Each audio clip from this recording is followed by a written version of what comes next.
बाप की मौत के बाद बेटे ने अपनी माँ को ओल्ड एज होम में छोड़ दिया और फिर कभी कभार ही उसे देखने जाया करता था। एक दिन ओल्ड एज होम से फोन आया कि तुम्हारी माँ की तबीयत बहुत खराब है, वह आखिरी बार तुमसे मिलना चाहती है। जब बेटा वहां पहुंचा तो उसने माँ को बहुत बीमार हालत में पाया। माँ अपनी जिंदगी के आखिरी पड़ाव पर थी। बेटे ने पूछा, माँ आपके लिए मैं क्या कर सकता हूँ?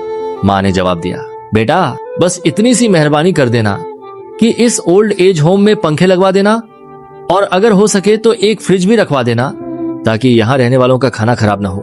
गर्मी में उन्हें बहुत तकलीफ होती है। यहाँ कई बार ऐसा हुआ कि मुझे बिना खाए ही रात गुजारनी पड़ी।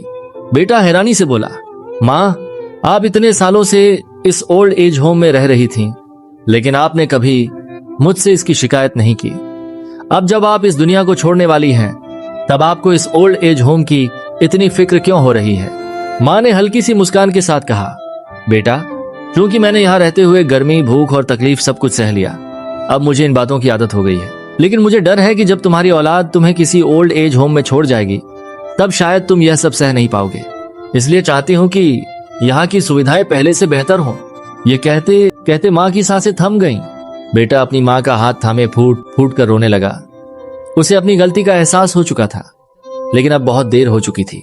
इस कहानी से हमें यह सबक मिलता है, माँ बाप जिंदगी भर अपनी औलाद के बारे में सोचते हैं, इसलिए उनका सम्मान और साथ कभी मत छोड़िए, क्योंकि वक्त गुजर जाने के बाद सिर्फ पछतावा ही हाथ आता है।